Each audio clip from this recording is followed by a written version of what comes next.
চুয়াডাঙ্গা সদর হাসপাতালে পরিষ্কার পরিচ্ছন্নতা এবং কম্পিউটার ও আনুষঙ্গিক বাবদ বরাদ্দের ২৪ লাখ টাকার আত্মসাতের অভিযোগ উঠেছে। হাসপাতালে স্টোরে এসব উপকরণ না পৌঁছালেও বরাদ্দের টাকা ঠিকই তুলে নেওয়া হয়েছে, কিন্তু সেই টাকা কী কাজে ব্যবহার করা হয়েছে তার কোনো উত্তরও দিতে পারেননি সদর হাসপাতালের তত্ত্বাবধায়ক ডাক্তার বিদ্যুৎ কুমার বিশ্বাস। বাংলাদেশের মতো চুয়াডাঙ্গা স্বাস্থ্য খাতে একের পর এক যে দুর্নীতি অনিয়মের চিত্র আমাদের সামনে আসছে তা অত্যন্ত উদ্বেগজনক এবং ভয়াবহ। কিছুদিন আগে নাগরদোলা স্বাস্থ্য কেন্দ্রে ভয়াবহ চিত্র উঠে এসছে, তার আগে সিএস অফিসে নিয়োগের ক্ষেত্রে ভয়াবহ চিত্র উঠে এসছে, অনিয়মের কথা উঠে এসছে। সম্প্রতি আমরা আজকে চুয়াডাঙ্গা সদর হাসপাতালে গণমাধ্যম কর্মীদের কাছ থেকে যেটা জানতে পারলাম সেটি হচ্ছে যে এখানে পরিচ্ছন্নতা বাবদ এবং কম্পিউটার ক্রয় বাবদ ২৪ লাখ টাকা লাপাত্তা হয়ে গেছে। এবং একই সাথে এখানে ওষুধ এবং লিলেন সহ অন্যান্য যে সামগ্রী ক্রয়ের ক্ষেত্রে যে অনিয়মের চিত্র শুনছি, সর্বনিম্ন দরজা থেকে বাদ দিয়ে তৃতীয় বা চতুর্থ দরজা থেকে কাজ পাইয়ে দেওয়ার যে প্রবণতা চলছে। সদর হাসপাতালে দীর্ঘদিন যাবত আমাদের যতটুকু যাওয়া আসা আছে তাতে করে দেখি, যখনই আসি তখনই দেখি নোংরা, অপরিষ্কার। পরিষ্কার পরিচ্ছন্নতার জন্য শুনেছি নাকি যে এখানে প্রতি বছর একটা বরাদ্দ আসে, সে বরাদ্দর কোনো লেশ মাত্র তো এখানে দেখতে পারি না। ময়লা আবর্জনা আছেই। বিষয়টি জানাজানি হলে সাধারণ মানুষের মধ্যে ক্ষোভ ছড়িয়েছে। অনেকেই এই দুর্নীতিকে নজিরবিহীন বলে আখ্যা দিয়েছেন। যেখানে একটা বরাদ্দ এসেছে, সেই বরাদ্দটা একটা হচ্ছে পরিষ্কার পরিচ্ছন্নতা আর একটা হচ্ছে কম্পিউটার কেন্দ্র। এই বিষয়টা আসলে পরিষ্কার পরিচ্ছন্নতা সেমন কোনো আলামতও সদর হাসপাতালে দেখি না। এই টাকাগুলা কিভাবে ব্যবহার হল, আবার নতুন কম্পিউটার সেরকম কোনটা দেখি না।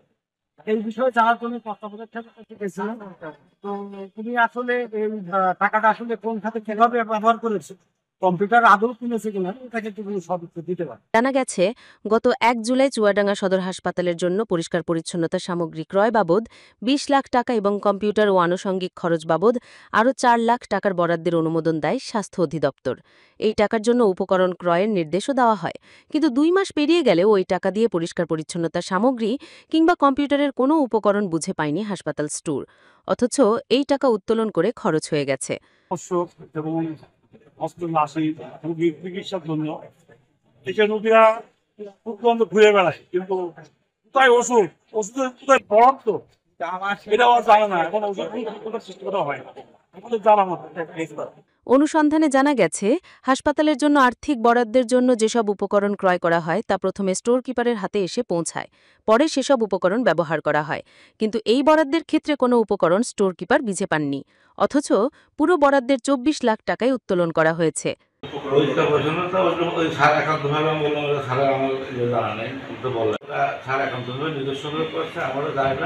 তবে সরকারি টাকা আসলে পরে কিন্তু আসার পরে যে খরচ করতে হয় এমন না, মানে কাজের সাথে আগের থেকেও টাকা মানে কাজ করা হয়, ফান্ড আসলে পরে ওটা বিল করে তোলা হয়।